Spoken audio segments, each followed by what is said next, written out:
Well, as we reported earlier, reaction continues to pour in from President Joe Biden's trip to Europe, including his summit yesterday with Russian President Vladimir Putin. Joining us now is Tom Bevan, co-founder and president of Real Clear Politics. Tom, welcome back. Always great to see you. First off, your reaction to that meeting yesterday between President Biden and President Putin. Well, there wasn't a lot that came out of it from a concrete policy perspective, right? Both leaders said that the meeting was constructive.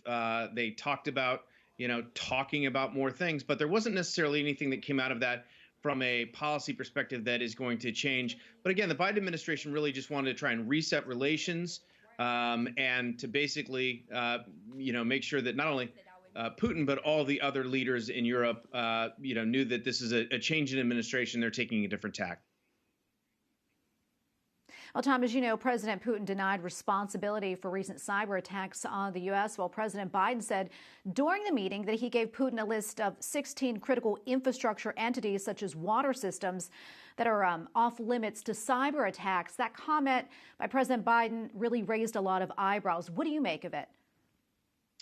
Well, I do think the cyber they is the biggest issue on the table. Certainly, the ransomware attacks that have happened here in the United States are disturbing. And again, they are attacks on private companies, but they also are attacks on our national security. And so I think Biden was right to raise those issues. But as you saw, Putin came out in his press conference right after having talked to Biden about those issues, denied that Russia had anything to do with it or had any influence over these groups.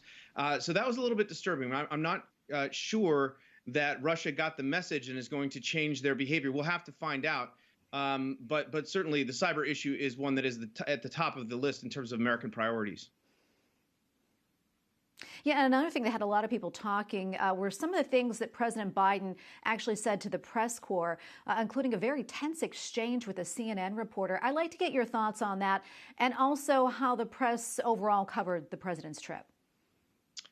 Well, obviously, Biden has gotten glowing press coverage since he took office.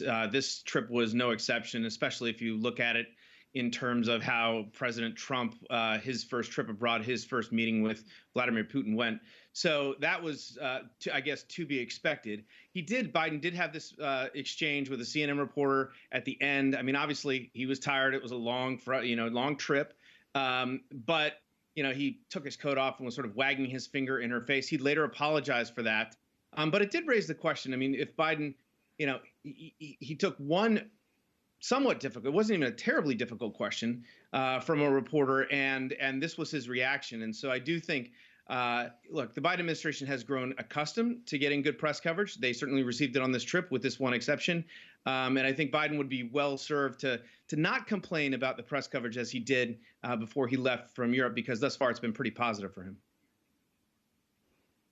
Well, Tom, we have about a minute left, but I want to ask you this last question. As you know, the Supreme Court handed down a number of decisions today.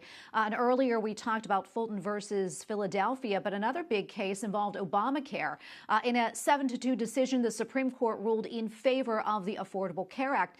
Can you talk to us quickly about the significance of this ruling?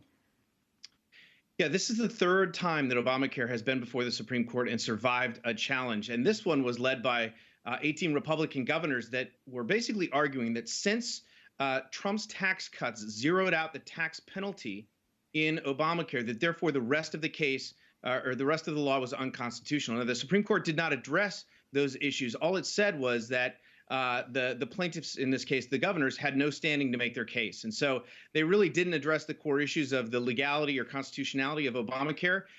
They just made a ruling on the tax penalty provision of the law. And again, it looks like Obamacare survives yet again and will stand moving forward unless and until there's another challenge before the court. All right, we will leave it right there. Thank you so much, Tom. Tom Bevan, co-founder and president of Real Clear Politics. Thanks again. Thank you.